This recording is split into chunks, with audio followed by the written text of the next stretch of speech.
Publishing is in crisis, not financially but artistically. Once it was an interest that sought to balance commerciality with craft, to ensure the best while still turning a profit. Now it's a factory. Books aren't published because they're great, they're published because they're safe. They're predictable, they're easy to market. This is how we ended up with an industry where books like Fourth Wing, a book that reads like it was stitched together from a checklist of trending tropes, dominates the bestseller list. But she's not the problem, she's a symptom. The real problem is the publishing machine that rewards formulaic, forgettable fiction while sidelining anything that dares to challenge the reader. I'm Will, like, sub, tell me what you think in the comments below. Don't forget memberships and Patreons, and please check out my Substack. Let's start this episode. For decades, publishers at least pretended to care about quality. Sure, there were always mass market books built for quick sales, but there was still space for innovation, depth, and risk-taking. Today, the only thing that matters is it will sell fast and sell big. And in the age of social media, that means one thing: trend-driven, algorithmic approved storytelling.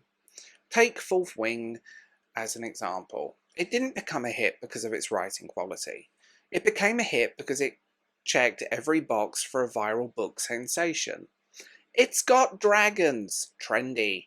It's got brooding toxic love interest, trendy. It's got a strong female lead who isn't actually strong, just traumatized enough for readers to project into, trendy.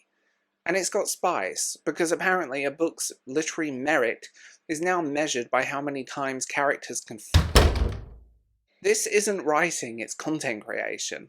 The same way Netflix pumps out bingeable but forgettable series, publishers now churn out books that are engineered to be viral. And the worst part, readers are being trained to expect nothing. Open a modern bestseller and you'll see the same thing over and over. Servable, but soulless poise. There's no distinct voice, no risk-taking, no sentences that linger in your mind after you close the book. The writing exists purely to move the plot forward, hitting predictable beats in the most efficient way possible. This isn't a Rebecca Yarros problem, it's a Colleen Hoover, it's a Sarah J. Maas. It's the overwhelming sameness of popular fiction today, where books aren't written to last, they're written to consume and be forgotten. The result, readers don't even realise what they're missing. They've been conditioned to skim, not to savour, to react, not reflect, to measure a book's worth by how fast they can read it, rather than how deeply it made them think. Nowhere is the decline more obvious than in modern romance. Once, romance could be compelling, complex, and deeply human. Now it's emotional manipulation disguised as storytelling.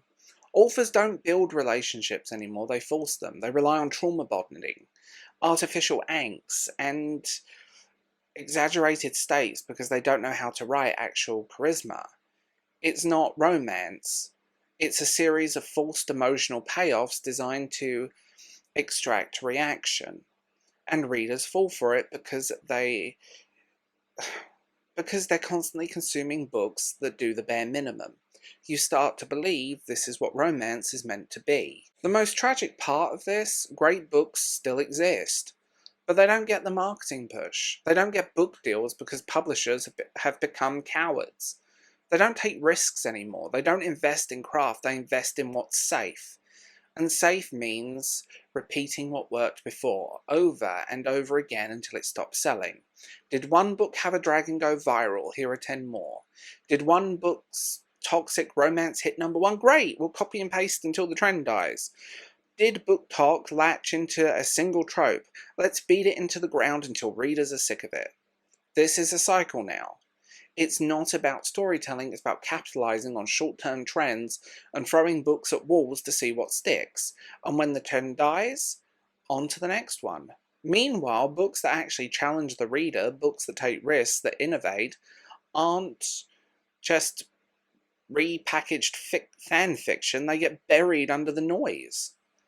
That's being honest. There are great books out there, but where are they? Why are they not in magazines? Why are they not in print? Why is BookTok and BookTube not talking about them? And here's a hard truth. This keeps happening because readers let it. Readers have stopped demanding better. They've been trained to expect easy, familiar, and fast. They confuse engagement with quality, assuming that just because a book made them feel something, it must be good, even if the feeling was just cheap emotional manipulation. Literature used to be something that expanded your mind. Now it's just another form of disposable content, something you could quickly forget, react online and move on from. And the worst part, this is killing the next generation of writers. Because this is what sells. Why would any young writer bother to push themselves, write something difficult, different? Because difficult and different doesn't sell. Why take risks when the industry rewards sameness? So what needs to change? It's time to stop settling. Stop mistaking viral books for value. Stop letting publishers convince you that mediocrity is the best we can get. Seek out books that challenge you. Demand stories that take risks. Support authors who don't write for algorithms, because if we don't, books will become nothing more than content. And literature, the kind that really matters, will die. So, stop consuming the Happy Meal. Have a nice steak instead.